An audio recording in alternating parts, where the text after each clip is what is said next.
Triumphant Birth Podcast. I'm Jamie Reichschlager, doula, childbirth educator, and mom of 3, including twin babies. Join us as we explore the transformative power of healing through childbirth, delve into the options, receive guest expert wisdom, and hear inspiring stories that pave the way for healing and wholeness throughout pregnancy, birth, and beyond. In a culture where birth is often viewed with fear, we aim to shift the narrative by showcasing pregnancy and birth as opportunities for personal growth, enhanced experiences, and generational healing. Whether the journey is smooth sailing or filled with unexpected challenges, this podcast offers a supportive space for birth workers and everyone navigating their profound realities in the childbearing season of life. Tune in and embark on a journey toward empowerment, resilience, and triumph. Your babies will thank you.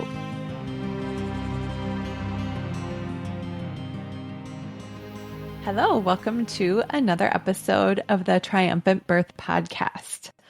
Dr. Tracey Vogel is an obstetric anesthesiologist, trained sexual assault counselor, and the creator and director of the Perinatal Trauma-Informed Care Clinic in Pittsburgh, Pennsylvania. She received her MD degree from the University of Pittsburgh and finished her anesthesia training, including a fellowship in obstetric anesthesiology from Stanford University in California. She speaks nationally and internationally on the topic of birth trauma and the need for trauma awareness in obstetrics, and actively promotes medical centers of excellence in providing trauma-informed care for obstetric patients. She offers full-day training sessions on trauma-informed care principles throughout Pennsylvania as an initiative through the PAPQC, or Perinatal Quality Collaborative. Her hospital-based work also includes involvement with quality assurance processes, education and training, and creation of specific care plans for high-risk obstetric patients, including those with prior sexual trauma, opioid tolerance and substance abuse disorders, and mental health concerns. Beyond her work in hospital settings, she is part of the governor's HEAL PA task force, making PA a trauma-informed state. I have been looking forward to this conversation for a while now, and I'm so thrilled to have the opportunity to speak with someone who is making real change in the birthing world, not only for individuals, but also on a system level, which I find is pretty rare. I first became aware of Dr. Tracey Vogel and her work at Dr. Nathan Riley's Twins in Breach conference last year. And little did I know that when I was up on stage with Christine Loria talking about my twin birth experience, that it would be so relevant to Dr. Vogel's presentation later that day. Her presentation was called Healing Birth Through Trauma-Informed Care, which was fantastic, by the way. And as I listened to Dr. Vogel speak about her work, it was evident that not only is she this brilliant, driven, Ivy League trained physician, she's also an incredibly kind and compassionate human being who advocates for more positive birth experiences for everyone. So, Dr. Tracey Vogel, welcome to the podcast. I am so happy that you're here. Jamie, thank you. I mean, that's an incredible introduction. I just want to say that I always feel it is an incredible honor and a privilege to be able to speak about not just the work I do, but to really represent the individuals that I work with, work for, and to share their message too, in terms of what it's like to have birth trauma. How do we heal from it? I've learned so much from them, and I just like to share it. So thank you for having me. Amazing. I'm honored to have you here. So today we're going to dive into your work, the definitions of trauma, what trauma-informed care looks like, all of those things. But before we do that, I'm wondering if you would share some of your background and what inspired your journey from anesthesiologist to doing then anesthesia exclusively for maternity care, and then what brought you into your work with trauma specifically. I get that question not that infrequently, Jamie. Like, how does an anesthesiologist end up in the psychiatry world, sort of? Yeah. And sometimes I ask myself that question.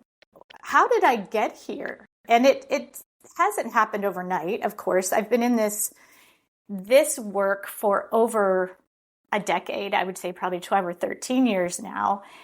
But even when I started way back as a resident and a fellowship in obstetric anesthesiology, I always was drawn to this population.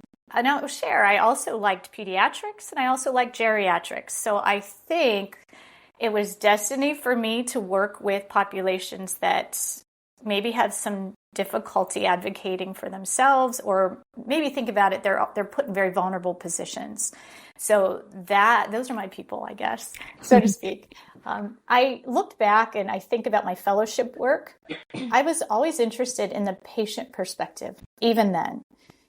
I had some really amazing mentors, and I'll give a shout out to one in particular, Dr. Sheila Cohen, who was the first one when I stepped foot in that obstetric unit as a resident, who moved my hands away from trying to strap a patient's arm down to the arm board in a C-section and said, we don't need to do that here. And it really started me thinking a little bit differently about how we do things. And then fast forward, the first maybe 10, 15 years of my career, I worked doing all sorts of anesthesia, but always about 50% of my time was spent on the obstetric floor, working with pregnant postpartum patients. When I switched to my current job, working within the Allegheny Health Network, I took a job that did exclusive work with the OB patients. That's it. I decided that's where I wanted to be, and I found a place that would let me do it. It's kind of set me apart already. There aren't that many of us in our country that do just obstetric anesthesia. I think there are many that would like to, but the system doesn't allow for it. So being in that unit every single day, looking at trends, following up with people, I started to notice things differently. I started to pay attention. I started to listen. And that was the first part about my real change in my career, I think. Mm-hmm. In that time frame, several other things were happening. My kids were reading books about sexual assault on rape on campuses. So rape on college campuses. 13 Reasons Why came out, and I had a middle schooler that was watching that about suicide, mental health, sexual assaults. And about that same time, a patient was referred to me that had a diagnosis of PTSD, or post-traumatic stress disorder, which I knew nothing about, really. And the obstetrician said, Dr. Vogel, you have a nice way with patients.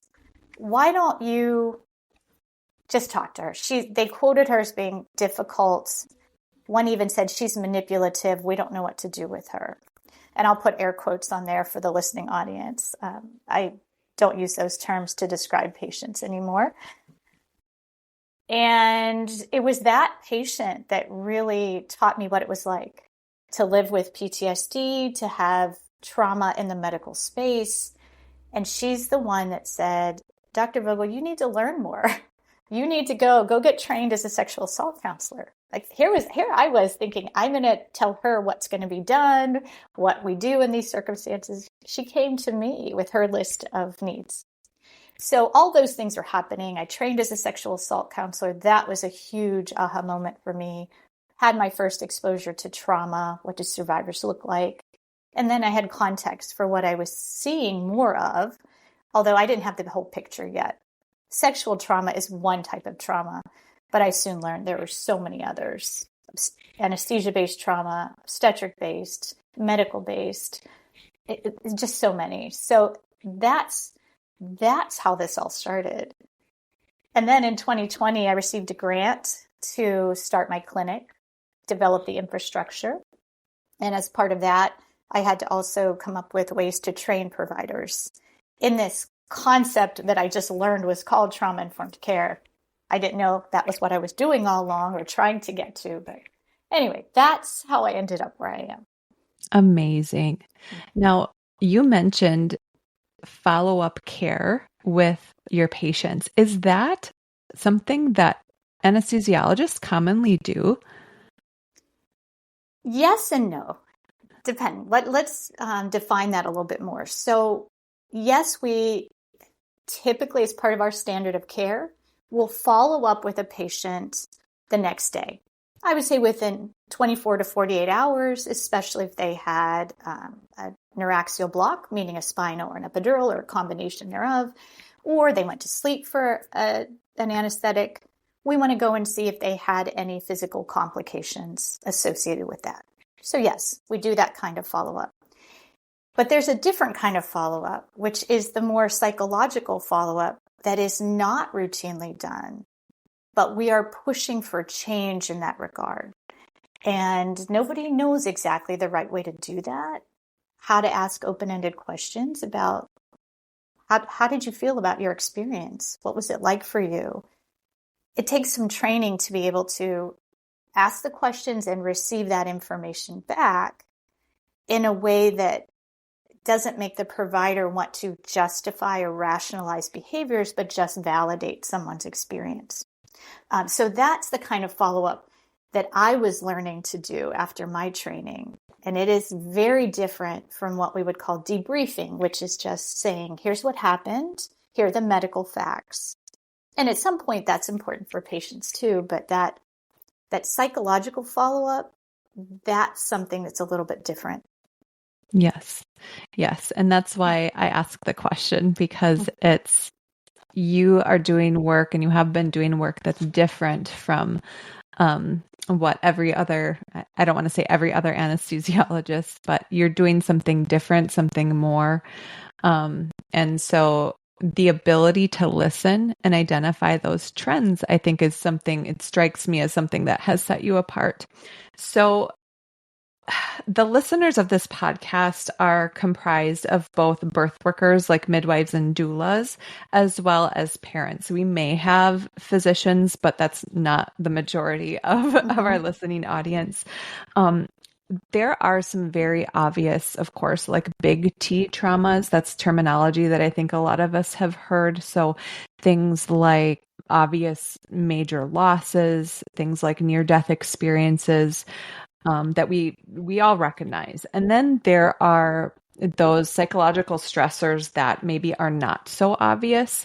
And so I'm thinking about the people who have a birth experience that may look fine on paper, and maybe the physician or the provider, like, okay, everything's great. It went medically, routine, textbook, but at the very least, maybe this patient or this client has this sense that there's something that's off, and maybe it's much more like going down the path to like a PTSD or some other type of mental health diagnosis, or they may just feel, not okay, despite the fact, like I said, that their providers are happy with the outcome. So I know from your presentation and other trainings that there are several definitions of trauma, and you don't have to go through like all of those definitions that you mentioned in that presentation unless you want to. But I'm wondering how the system sort of defines trauma, and then how you define trauma, because you're in you have a very unique perspective based on your position and your work. I would tell you, first of all, that the majority of patients that I see in my clinic that come to me postpartum, when I screen the charts ahead of time, over 90% of the charts will say no complications. And I think, well, if that's the case, why are they coming to see me in a trauma-informed care clinic after a traumatic experience? So I think that, first of all, sets us up to know there's a disconnect in how we as providers typically see traumatic events. So, and I think it might be helpful for the listeners to hear kind of a difference in what is trauma, and how providers may think of trauma only in the physical sense. And this is where our training has come from for probably since the beginning of our documentation and our training. That's what we focus on, is physical health, physical complications. The psychological well-being of someone just hasn't had that same level of priority until maybe the last 20 years, where we've had some more data on postpartum depression, and we're looking at least at that. So that's what typically is seen by providers and thought of as trauma, is a physical complication. But let me just say this. Complications don't necessarily equate to psychological trauma. Let me give you an example. So if there is a patient who has a significant issue with bleeding, or what we call hemorrhage, and she requires additional IV placement, she requires a transfusion, it's scary, but the patient says, I felt safe. I trusted my teams. They communicated with me throughout. The room was calm. I had trust in my providers. I never felt like my life was in danger. That patient may leave that experience and say, well, that was crappy, but I'm really grateful. I feel good. I'm okay. And they don't develop mental health complications. Okay. There's a difference than someone who might not have any complications, meaning on paper, they walked out of that hospital physically intact and their baby was intact, but they are not doing well because they may have felt that they had loss of control, loss of autonomy, intense terror, feelings of powerlessness, hopelessness. They were restrained. They were re-traumatized from previous trauma. It may look on paper like everything was fine, but that individual may go on to develop postpartum PTSD, anxiety, depression. So it's not enough just to say they did or did not have complications to know whether or not they developed trauma from a psychological perspective. And I think here, maybe we should just highlight a really good working definition of psychological trauma. And I really like the one that comes from the Substance Abuse Mental Health Services Administration, or what we call SAMHSA. They define it as the 3 E's. And I think this is an easy one for people to remember. The first E is any event or series of events that is experienced. That's the second E. It has to be experienced in a negative or life-threatening way that goes on to cause lasting effects on someone's well-being. And that could be physical, psychological, emotional, social, even spiritual well-being. Okay, so we need the event has to happen. It has to be experienced in a negative or life-threatening way, and it has to have lasting effects. So, and it can be anything. Like I said, it doesn't have to be a complication that does that to somebody. Yes. And I think your message and your presentation last year and your work resonates with me personally so much. And I only share because I feel like there are listeners who may have similar experiences, where I actually am in a unique situation because my first birth was textbook, but because of previous trauma, I experienced it as re-triggering. Little did I know that I premeditated my own dissociation by doing hypnobabies and all of that. And for some people it works well, but our brains are so interesting in how we try to protect ourselves. And I did go on to then develop pretty severe postpartum anxiety, contrasted then with my experience with the twin birth, which, and by the way, my first birth was out of hospital. It was a home birth. Textbook, lovely team. It was absolutely nothing to do with the care at all. There were no physical issues.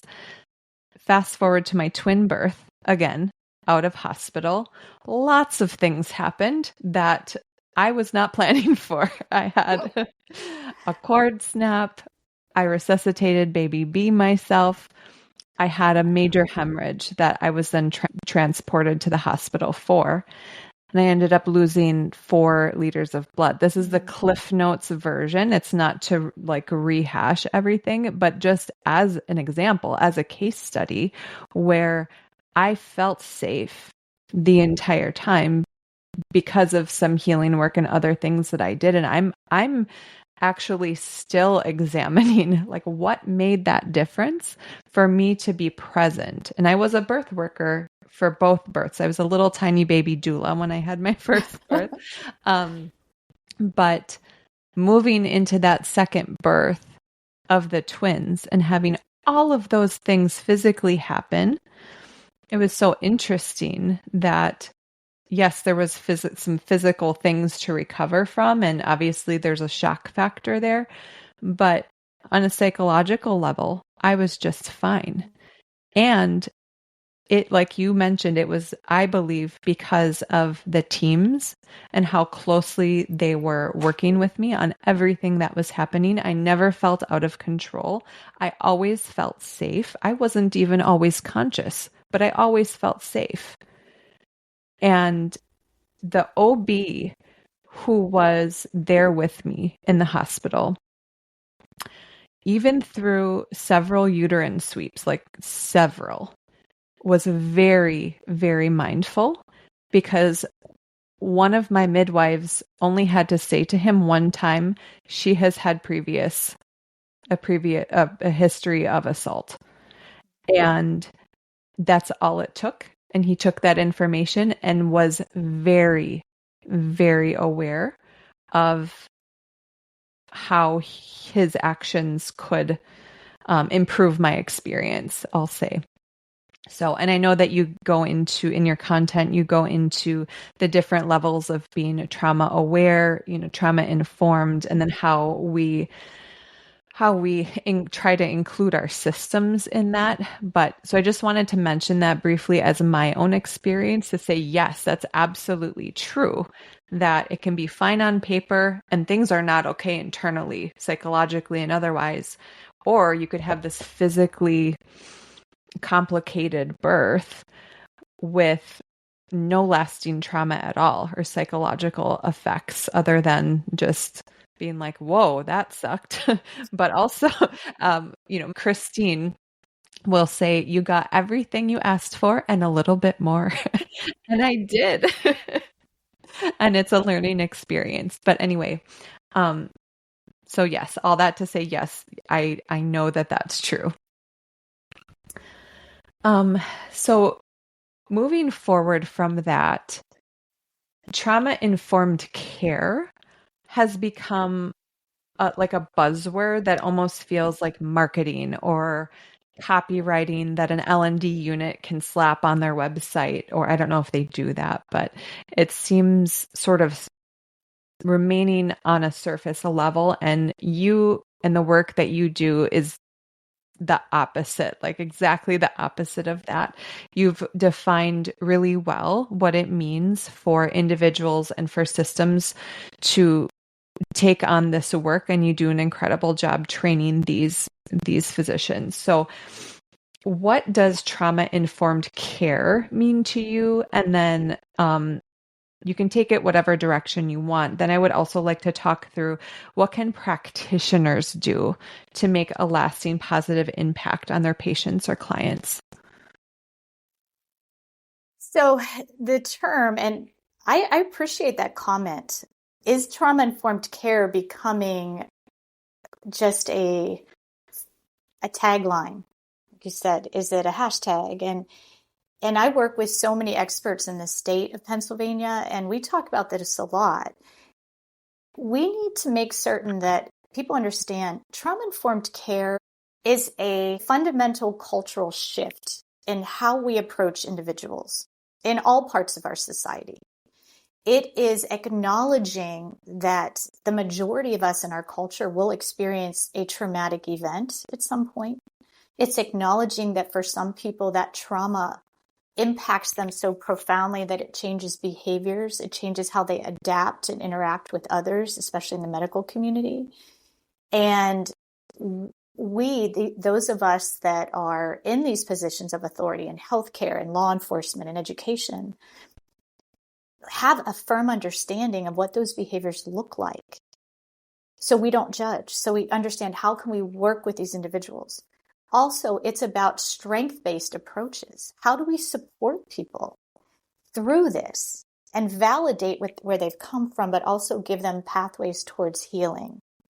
And also, of course, as a component of trauma-informed care work, it's changing practices and policies at, again, these system levels, so that we're not treating just one person at a time individually, but we're making it so that it becomes the culture and it is for everyone. And everyone feels that, oh, if I take the restraints off of someone in an operating room, we know that's the right thing to do.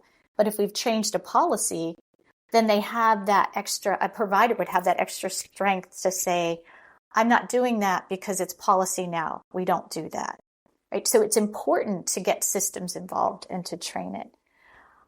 When I speak, I often use words like trauma-informed / holistic / respectful / collaborative care, almost as if they're all synonymous. I think too, a lot of people think that trauma-informed care implies that it only works for people who come from prior trauma. And truly, the practices that we're talking about, respecting someone in their cultural context, talking to them about safety, what do they need for safety? How can we develop trust? How do we give them voice, choice, mutuality, collaboration? That can be done with every single person we interact with. There are no known side effects of using these techniques. So we're pushing more for universal precautions now to say this should be done for everybody.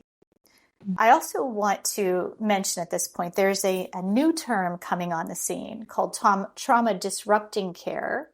I've always felt that our goal should be prevention of trauma. In fact, my overall goal is to put my clinic out of business, just eradicate birth trauma or eradicate what we can prevent. So thinking about trauma disrupting care means preventing trauma, but also putting systemic oppression at the center and wondering how we as providers are possibly contributing to it. So we are reacting in the moment and preventing trauma. So that's an important concept to think about. But it's really important for people to understand it is a cultural change. Trauma-informed care is not, I checked the box, I did my training this year, I did a 30-minute lecture. It's not what this is. I mean, you mentioned it, you came to my talk before, and it is a continuum. People start with trauma awareness. That might be your first lecture. For me, that was training as a sexual assault counselor. It's 40 hours of academic material, and then you had to practice and be supervised. But it was monumental in my career to realize, wow, I never understood trauma this way. So people need that academic information to become aware first. But then it's learning to switch lenses. How can we see something from someone else's perspective? That's the trauma sensitive piece. Can I truly start to do that? And how do I do it? Then you start to change practices and then you become more trauma informed. But I'm really appreciative that you brought up that fact because we struggle with that too, of how do we keep this term from becoming overused and really misinterpreted. So what does your work specifically look like with physicians? I'm thinking back to these births where the experiences that my clients have been the opposite of some of these universal precautions. And of course, that's very common. How receptive are these physicians to these trainings? I mean, obviously, if are these required trainings? Are they optional? What does that look like from your perspective? Let me just start with the ones I do within Pennsylvania. Mm-hmm. So Pennsylvania's trainings come from an initiative with our Perinatal Quality Collaborative. Member hospitals join this collaborative because they want to make a difference. They are interested in better outcomes for moms and babies. Okay, so you're starting with individual hospitals that already want to make a difference. The PQC funds me to go. So all that these organizations need to do to pay for is the space, find me a space to come, get your people there, as many as you can, maybe feed them, give them coffee so they stay awake because it's a full day. Really, and maybe pay for an actor or two for our simulations. So we try to take the burden off of these individual hospital systems, but it's not mandated yet. It is an offering. And I've had as many as 80 participants in one of my sessions, which was a lot. And I'll tell you in a moment what we do at these sessions. Mm-hmm. And I've had as few as probably 18. But I will train as many as can come. And we're trying to involve as many disciplines as we can. Getting an anesthesiologist to come is very challenging because we have staff shortages nationwide. And that's happening too in nursing, as well as the obstetric teams have a hard time sending people, but we do get some representation at almost all of ours, different sessions. But I thought a lot about training, and I know I hate PowerPoint. So I thought we need to train people differently. So what I do is I give them one PowerPoint in the morning to give them that trauma awareness, feed them the academic material. It's the best way to do that. I also travel with an intimate partner violence specialist in my state, who's also part of our maternal mortality review committee. So she comes with a lot of good background information. She does a little piece and then does some walkthrough simulation work with the crowd. Then we do one of my favorite modules is we break into small groups and we listen to patients through written narratives. I'm going to start bringing patients in via camera as well if they want to share their narratives that way. So teaching providers, how do we learn to see things from someone else's perspective? And I mix them in different groups so that they're not with their friends at the table. They're not with the same discipline, so they have to learn from each other as well.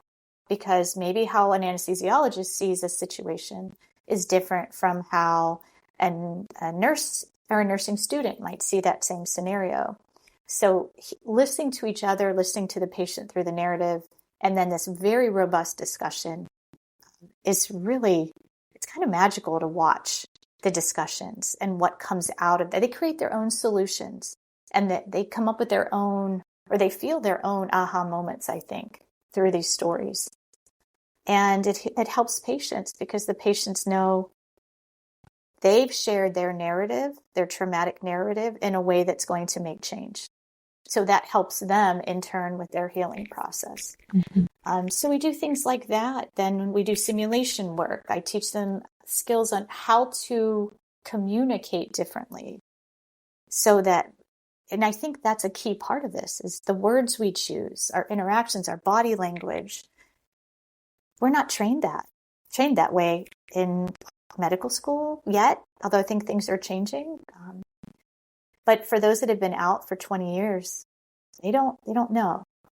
And so that's some of the work that I put into this training so that we prevent that, what you mentioned, re-traumatization for individuals with a different approach.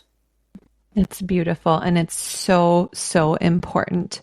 I'm remembering one of the examples that you gave at the Twins in Breach conference of a woman who came in who was very sick and her baby was very sick. I believe she had a preeclampsia that was at a severe stage and she was refusing care because of some previous trauma. And so the piece that struck me was that you had you and another colleague sit down to speak with her below her level. So you were physically lower than she was. Like, that is brilliant. That is very common, say, in the home birth world, where we're centering the patient or the client. And to see that be extended into hospitals through your work is really, really amazing. So I'm wondering if you're willing to talk through that experience a little bit more as a case study of how she came in, why you think she may have been refusing care, and then what changed. Because it's making a really big difference. These are like very important. I don't know what other word to give it. These are like critical situations where if you are aware of how to speak with someone in a compassionate way that is medically relevant, it's going to make all the difference. I totally agree. And I think this woman's outcome could have been much different if we didn't do what we did. So I'll back up, give a little bit of this woman's history. So she came to our unit, I'm going to say somewhere around 2 or 3 o'clock in the morning. And she had been transferred in from a midwife center where she had her providers. She had so much trust. And now she lands in a hospital setting where she knows no one. When I got to the unit at 7 o'clock to start my day, there was so much chaos. And at this point, what I'm hearing is that this woman, like you said, she's pretty sick by all of our objective standards. She and her baby were not doing well. She had preeclampsia with severe features. The baby was showing signs of distress. But all of our great medications, interventions that we know as providers would help in this circumstance were rendered useless because she was refusing all of them. And more than anything else, she was refusing that cesarean delivery. So when I came onto the unit, they had already sent requests for 4 different consulting teams to come in and see her. Now, nobody had showed up yet. It was 7 a.m, but they had requested psychiatry to come and see her, behavioral health. They requested social work to come and see her. They requested the ethics team to come and see her. And they sent a call out to our legal department, which really made me shudder. I just couldn't even go there in my mind. Like, what is a legal person going to do here? This is a clinical situation. So all 4 of those consultants were sent for. I asked 2 questions when I came on at that point, and I'm newly trained sexual assault counselor at this point too. So I have a better understanding of trauma.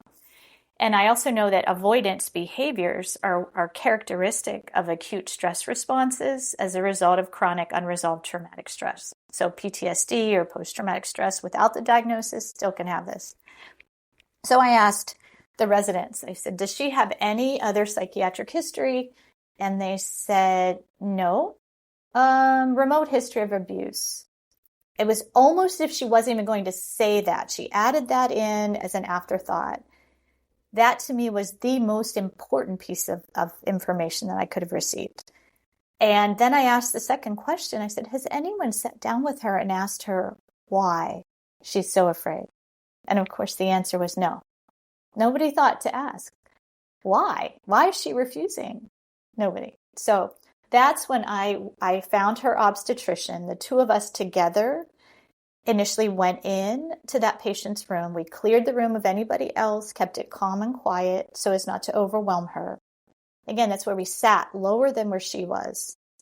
And I talked to her because she was in labor. She was in pain. And we knew you can't have a good conversation with someone if they're in excruciating pain. So talked to her about options for pain relief. And I said, if you were interested in an epidural, I would do it myself. No trainees, use an ultrasound to try to avoid any additional trauma. I also said to her, you have full control. If you need me to stop, I stop. If you want to catch your breath or you change your mind, we're done. You get control of this. So again, giving someone control is really important for individuals who survive trauma. So she felt comfortable and she said, okay. So I did her epidural. I got her comfortable. Then again, I sat down lower than where she was. And we had another conversation. And this time, I was very genuine and I stated a fact. I said, well, it really looks like you don't want to go to that operating room for any reason. Did something bad happen there? Just asked her the question, open-ended. Can you tell me more about it? Did something happen? That's when she shared that she had had bad experiences with orthopedic procedures. She remembered being strapped to the table. She remembered the oxygen mask being placed on her face. And she said, I'm claustrophobic. I couldn't breathe. So here are these, probably twice this happened to her, feelings of terror, fear for her life, re-traumatization, probably from previous trauma. So now I understand her cultural context. Now my goal is to find out what would make her feel safe to even think about a cesarean delivery. Because where we stand now, if she doesn't agree to any kind of interventions, the risk of death to her and her child is markedly higher. And we're at a standstill. There's adversarial care that was happening before. So we have to figure out, how do we communicate? How do we collaborate with her? And then I did something called normalization. And I said, the operating room is usually terrifying for just about everybody. Okay, so taking a burden off of her, that she's not the only one that's scared out of her mind of going to the operating room. And I said, we do a lot of things differently here. Here are some things that I've done with my patients in previous C-sections. And I walked her through. I just said, well, we don't use any arm straps. We keep significant others with you. I have low dose medicines if you need it for anxiety. You can bring music. And I just listed all these things. And I even told her you could have your hands on your chest if you wanted to. You don't have to have them out to the sides. The next words out of her mouth were, you can do that? So again, the door is opening a little bit more, starting to trust, building that trust, and then really saying, yes, we can do that. Tell me what you would like to see happen. What would make you feel safe in this space? So then we talk about all those things. We come up with a plan. And ultimately, she's the one that made the decision to go to the operating room, to receive the care that she needed. Because prior to that, I think people looked at her as though she didn't care. She was endangering her child on purpose. And that's not the case. We just had to help her find a way forward that felt safe to her. And of course, she's an amazing mom. She did everything right to this point. She wanted the best outcome for her baby and herself. She just didn't know how to get there. And so with the few right kind of conversations, establishing trust, slow and steady, hearing her, understanding where she's coming from, we were able to give her a positive birth experience. And she and her baby did physically well as psychologically well at the end. So, yeah. What a beautiful example of supporting autonomy, like supporting true autonomy in a difficult situation and in a situation where the alternative would have been coercion from 4 different areas, which would have definitely been a traumatizing experience had you not had the tools to go in and speak with her in that way. So that's one example of how you are making a difference in your training and how there is this huge ripple effect, I'm sure, because these professionals are able to add some humanity and true care into a situation that might otherwise be very difficult. I just love that story so much. And like I said, it's just one example. It's their own decision. And then when they get into the operating room, there are a multitude of things, like you said, that are different from that traumatizing experience or experiences that she had before. And at the conference, we got to see a video that's up on your website of this method that you have where, in the absence of like a true crash situation, emergency, we have to get the baby out like now. If there is a little bit of time, there's an opportunity to make things feel much more safe, and to make women feel like you're with them and to make the situation smoother. So I want to ask you, number one, what is the difference there between sort of the standard C-section prep and how you do things? Does it take a lot longer to do that? And then is there really truly such a thing as a gentle C-section?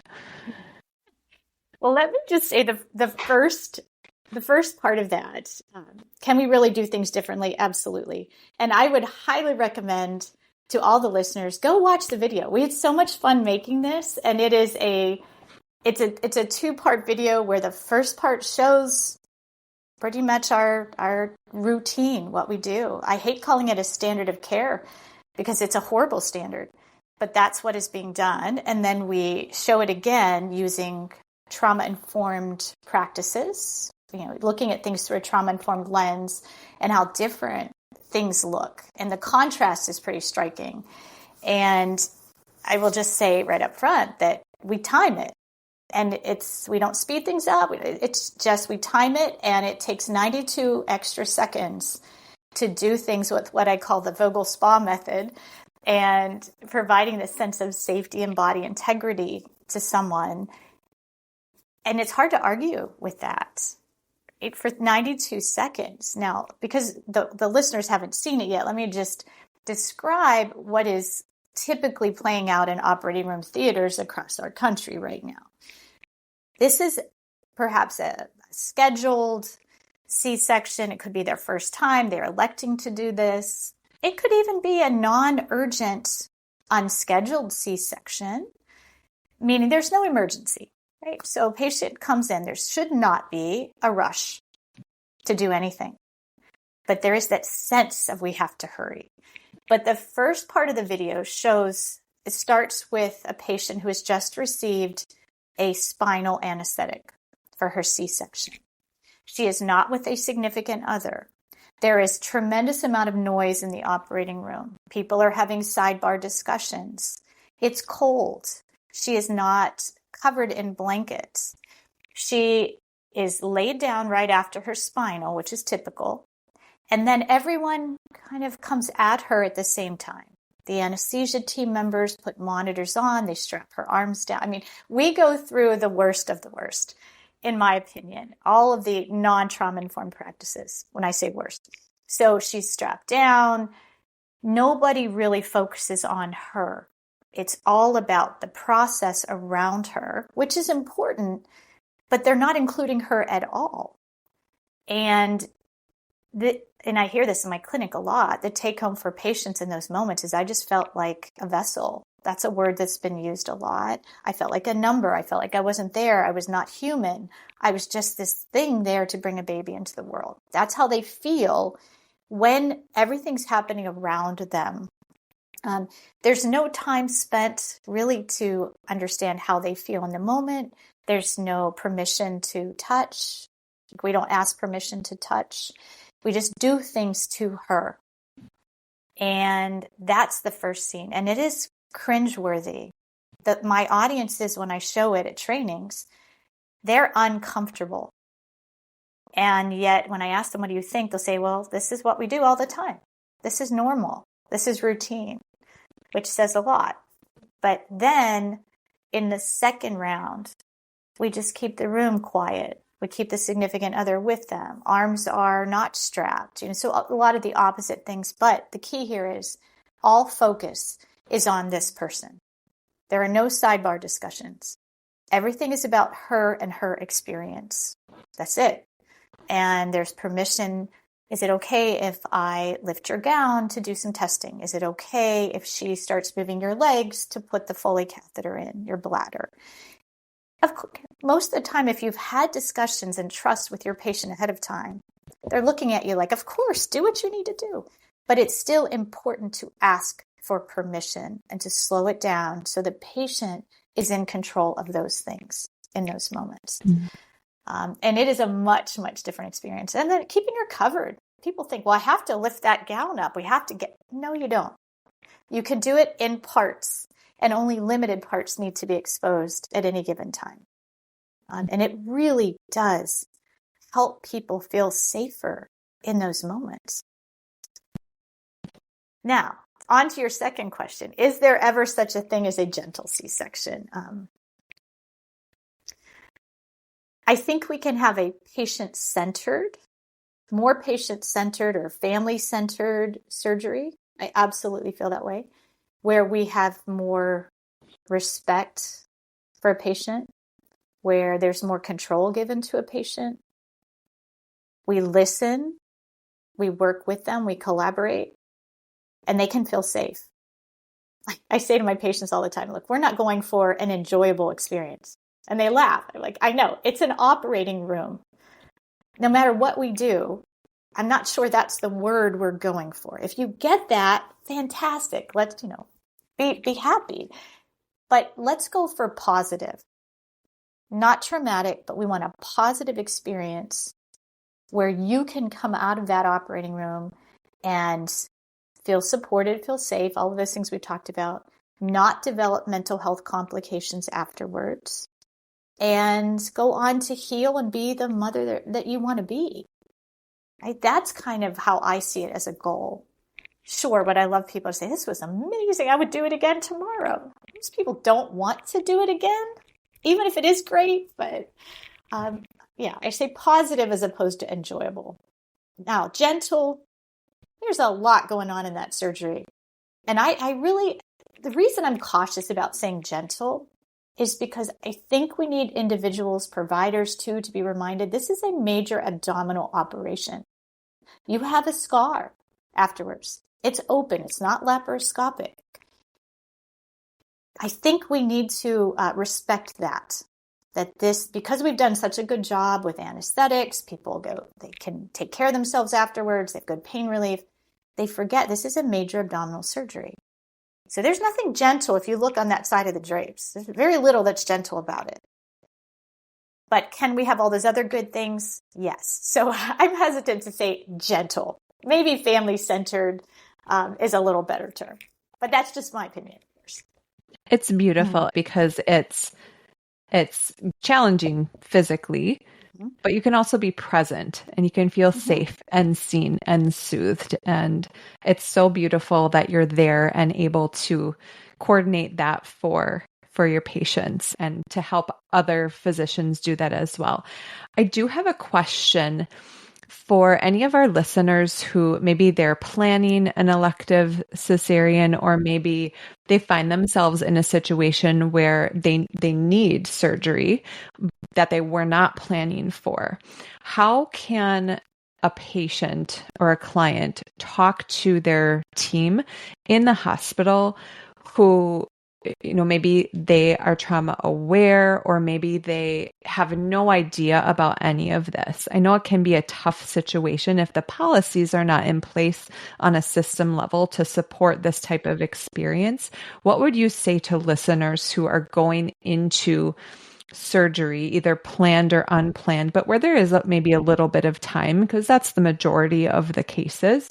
What advice would you give them for how to speak with their obstetrician and even their anesthesiologist? Let me take that in a couple of parts. So let me just start off by saying it's really important for all patients and or clients. I know that's a term that's used in the midwifery doula world. So I think it's an important step for them to be part of the decision for the cesarean delivery in the first place. I often ask that of my patients in my clinic, just to check in and make sure there was shared decision making. They are to be involved with that process. I want them to feel that they have come to that decision as part of a team, that they did not feel coerced, in other words, or feel they didn't get the right information to make that decision. That's an important starting point, is do you feel comfortable and confident in this decision to have a C-section? And they might say, well, I'm not happy about it, but I understand it and I agree to it. And yes, this is the right choice. Okay, that's step one. Making sure they were part of that and they felt they understood all of the alternatives, why the alternatives were worse, what are the benefits, risks, etc. The next thing to talk about with your providers is sharing a little bit about what you think you need to get a positive birth experience. And like you said, every hospital might have different policies at this point, but whatever you're willing to share with your providers is going to help. And I want your listeners to know that sharing histories of trauma, like as you so wonderfully illustrated in your story, Jamie, and thank you for sharing that, by the way. When a provider knows that, they can quickly adjust to doing things differently. A lot of times providers have no idea that someone had a birth trauma the last time in an operating room, for example, or that someone has a history of sexual-based trauma, or that someone has claustrophobia or another phobia. If the more you can share and feel comfortable sharing, the more collaborative care there can be. Right? So, and thinking about it in terms of how can I get a positive birth experience? And there are different things to think about. There's, from a physical standpoint, from a psychological standpoint. Like, for example, what do you need from a physical standpoint to get you a positive birth experience? You need, obviously, good pain control in there. And if that's a fear, you want to talk to your anesthesia teams. How are you going to absolutely confirm that I have a good spinal, if you even want to be awake? And I want also your listeners to know you always have choice. A lot of providers are going to say, we are going to do this or this, spinal or an epidural. That's not your only choice. If you really felt that a general anesthetic is the safest for you, then that should be a discussion. But talking to them about what you need, ask them, how are you going to do my anesthetic? How are you going to troubleshoot things if I have pain? What's the plan? I have a history of nausea when I get in a car. How can we take care of that? These are physical items of safety. I can't shake. That shaking is going to trigger things from my past. How can we impact that in the physical space? And then speaking of triggers, think to yourself, what do I know as a stressor for me in this setting? If I'm a survivor of sexual trauma, I absolutely cannot have arm restraints. What can be done instead to do this? Right? So sharing that, coming up with that collaborative approach. Who do you need with you?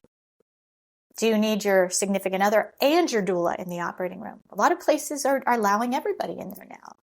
I've had special accommodations for a significant other and a mother to be in there for different reasons. And I don't think that's necessary in every case, but for some people it might be. But the bottom line is talk about what your needs are and thinking about, too, psychologically, what's the most important thing for you in these moments? Like if it's skin to skin, you might want to mention that to your providers. This is really what is very important to me. So what can we do to optimize things in the operating room so I can do skin to skin? And then on us, from the anesthesia side, that means we're going to keep you warm. We're going to prevent nausea and vomiting. We're going to take care of anxiety so you're not dissociating perhaps or feeling like you're on the ceiling. And you have good pain control. Like we're in charge of that. Your obstetricians hopefully are doing everything they can to prevent bleeding at that time. Proactively intervening so that baby can get to you as soon as possible. From a system, we want to make sure, do we have a stork nurse or somebody, whatever your hospital calls it, that is available to bring that baby over? And how can we make that happen? Depending on the time of day. So that's what I think about, for patients to think through, what do they need to have a positive birth experience? What do we need to avoid if they know of their own triggers? So we can work on that and just think about it as collaboration here with your teams. That is really great advice. And it's so important to have these conversations with providers also, even in the context of, say, a quote unquote baby friendly hospital, who they may have their own, things to do and boxes they need to check to be certified, if that's the right term, as a baby friendly hospital. But I've been in these baby friendly hospitals before where there is a cesarean.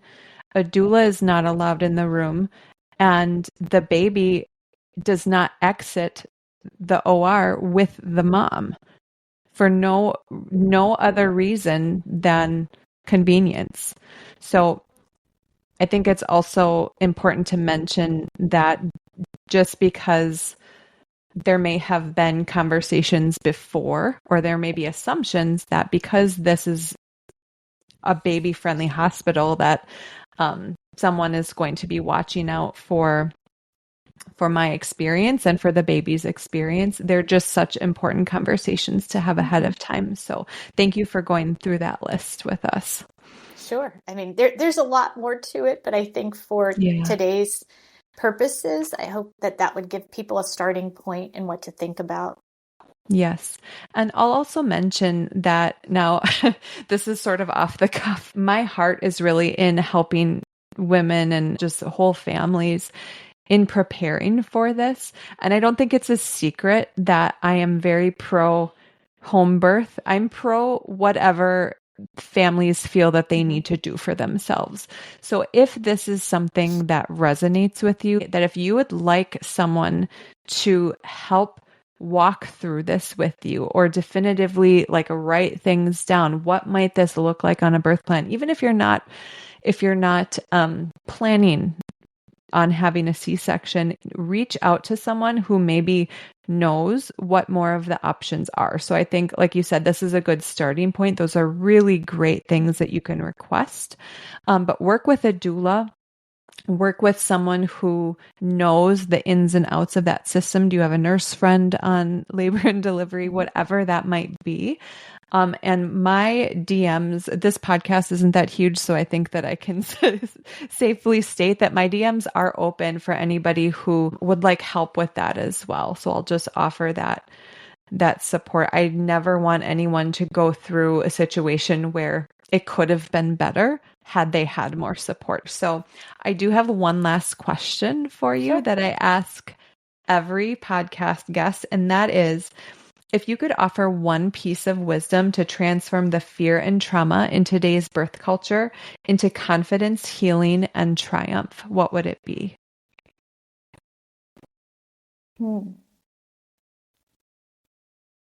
Okay, I have two. I'm going to give two. One is for all people out there. I think it's important to think irrational behavior is not always irrational when understood in the proper context.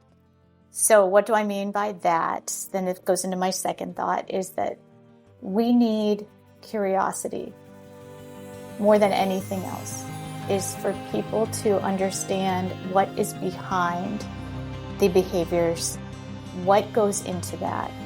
And once we open the doors to compassion, to curiosity, I think we allow more collaboration and compassion to flow.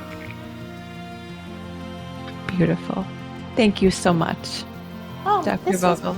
My pleasure. It was just a delight to be here. Jamie, thank you again for inviting me. Absolutely.